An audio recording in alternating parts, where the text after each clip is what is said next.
Hi and welcome to Diecast Restos.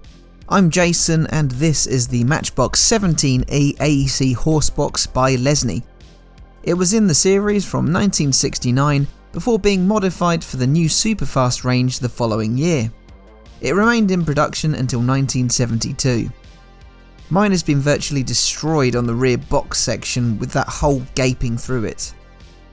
The chassis has been covered in silver paint and the small base plate has part of the bumper missing. This is how it should look with the supplementary plastic horsies. And this is an AEC Mercury it is based on, looking very much like the earlier 60B Sight Hut truck. While that model was based on a Leyland cab, this one has AEC badging. Why, you might ask? Well, in 1962, Leyland Motors acquired ACV, Associated Commercial Vehicles. ACV were the holding company set up by AEC, the Associated Equipment Company, for their own acquired marques in 1948. As such, Leyland kept the AEC brand operating, and commercial trucks were given the Ergomatic tilting cab developed by Leyland in 1964. Prior to this, the AEC Mercury had two previous generations. The 1928 to 1937 4-ton Ford Control Model 440 and 640, then the 1953 to 1965 Model G4M. The third and final Ergomatic generation Mercury spanned from 1964 to 1977, when British Leyland dropped the AEC marque. Here you'll see I'm cleaning up a replacement horsebox section that I found being sold on its own on eBay. There was no way that the smashed one could realistically be saved, but I'll hold on to it for any future potential spares or parts. The replacement needed tidying up anyway, as it had sticker marks across the top.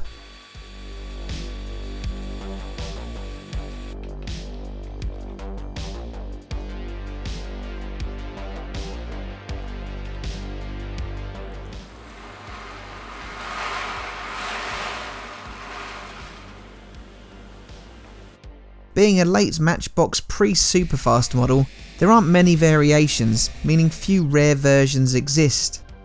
That is, aside from a pre-production model painted green with a grey plastic horsebox. Otherwise, all had a red chassis, green box, blue tinted windows, and the same ramp borrowed from the existing but concurrent 43C pony trailer.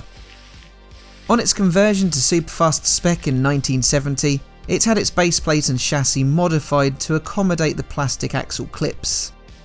The earliest versions remained in the same colour scheme as the regular wheels variant, but this was soon recoloured to a mustard chassis.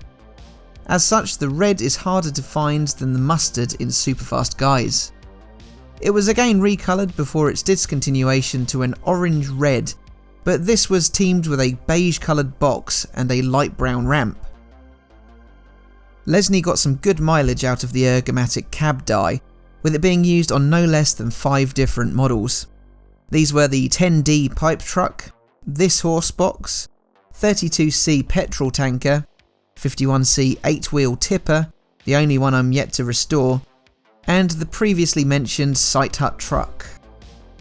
Even the horse box section was recycled, being used again on the 1977 through 1985 40E Bedford horsebox. For this box section though, my Polywatch scratch remover didn't have the muscle to clean up that roof. So it's up to the old Autosol to sort it out.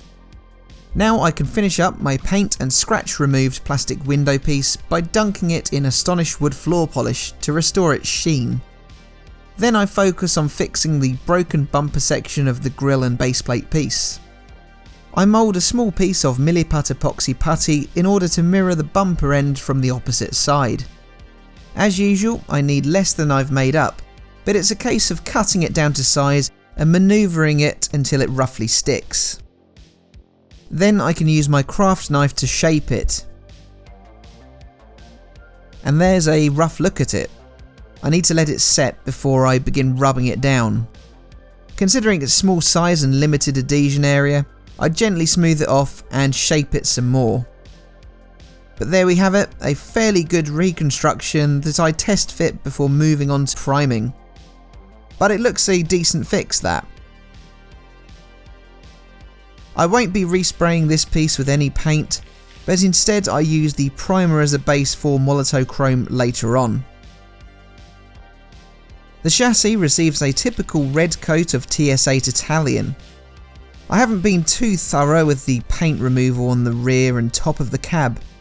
This paint was quite stubborn, but as it won't be seen, I wasn't too fussed by any leftovers there, just in case you can see any unusual patterns. So next I begin chrome application using my Molotow pen right across the base piece.